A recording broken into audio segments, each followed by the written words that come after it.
Hello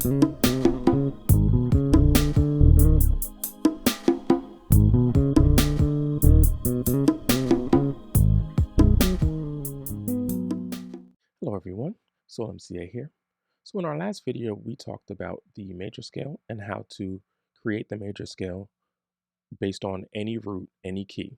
We then talked about how to apply the number system to that said specific key. And now we know how to do both. We know how to figure out the number system and we know how to figure out the major scale in any key. With that knowledge, you can now play hypothetically for anyone, as long as they're giving you the numbers or you know the number theory. Now, why in my tutorials don't I give fretboard number, what frets, the number fret that you're in?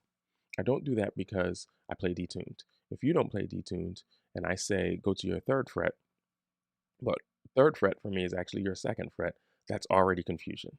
And then if I don't remember to make the correction, you're going to be lost. Secondly, why don't I give note names while I'm teaching? Sometimes I do, but I often do not. And that is because every church and everyone you play for will not sing in the original key. Or they may modulate a song. And if they modulate a song that you're not prepared for, if you just know the note names and you've just practiced the note names, you're going to be lost when they move that key. But if you know the degrees of the particular key that you're in, no matter where they move it, you'll know where you need to go. And so that is why I teach the number theory solely when I'm giving these tutorials. Now, you might say, well, I only play for my local church. All we do is use the original key, and all we do is use note names. Here is the issue. I've discovered in my time of playing, and I'm by no means the best bass player on YouTube. I'm likely somewhere at the bottom, but the experience I have is great. It's vast. I've been in a lot of situations, and I've learned things from those given situations. Now, there are two types of churches out there. First Church will do the songs exactly as the album is done. They'll keep it in the same key. They're going to sing the chorus the same amount of times as the artist did. They're going to sing the bridge the same amount of times as the artist did, etc. There are those churches.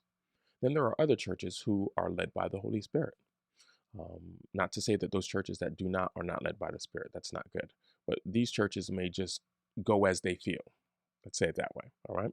And they may do the verse 7 times and do the chorus once. So now you're in trouble because you may have practiced this twice, that 3 times, this twice, and now it's not there. What happens now? And so to avoid some things for you, I'm trying to teach you some things. Here's the other thing. You might say, well, I only play for my church. This is the way we do it here, and this is the only way I'm going to learn it. The problem is bass players are really hard to find. Good, solid bass players are really hard to find. And so eventually, someone is going to see or hear you and say, hey, I've got this event at my church. I need a bass player. Come and play for me. Now, it's still your decision whether or not you want to go and play for them, but it might behoove you to get out and play with some other people. Learning things universally with the number system, let's say, is going to help you transfer your knowledge to another area. Okay. It's going to hurt you if you just learn things one way. Just trust me on this. It's going to hurt you if you just learn to play how your church plays, or you just learn how to play how the album plays. You've got to learn to be flexible. All right. You've got to be able to bend and go where things go.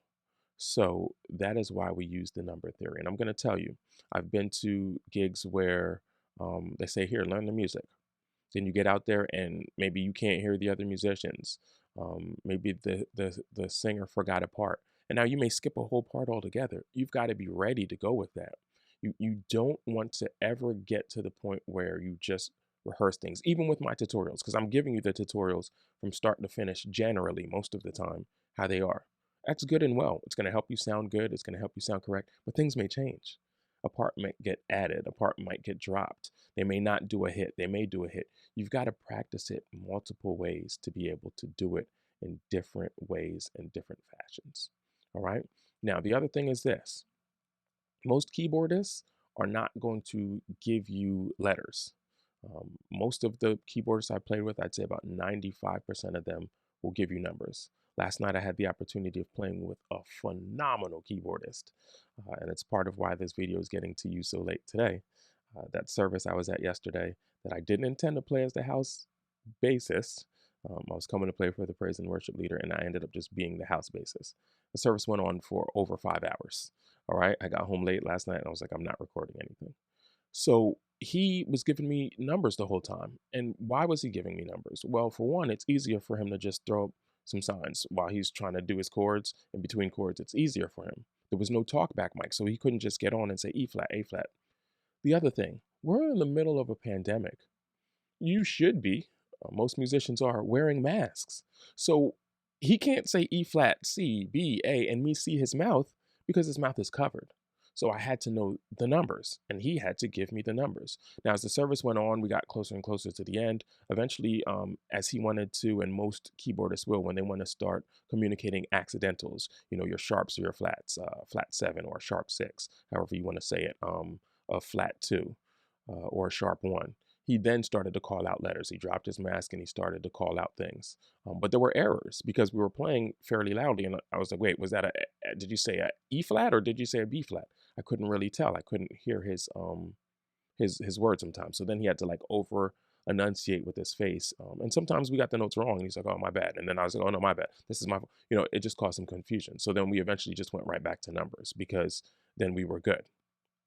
And then it made sense. So there are a host of reasons why you should learn the number system, a host of reasons why you want to get that in your playing style and you don't want to get buried to just learning things how they are. You want to try different things and you want to be prepared for your gigs. Yesterday, I went in intending to play just those songs I learned, but I said, you know what? Let me go through some of these other things, some of those lists that I've put out with the American songs, how to survive in this type of church, that type of church. I went over some of those things. I went over some common movements, and let me tell you, none of it could prepare me still for this musician that I played with, who was phenomenal, and he was throwing some things at me I haven't heard that frequently. Some things that were completely brand new, and I've played with a lot of musicians. Heard a lot of different things. I listened to a lot of things, and he was throwing some new things at me. But I was able to move with him as great as he was, because of understanding the number system, and both of us were locked in that way. So that is my words of advice. That's my words of encouragement. Trust me, learn it.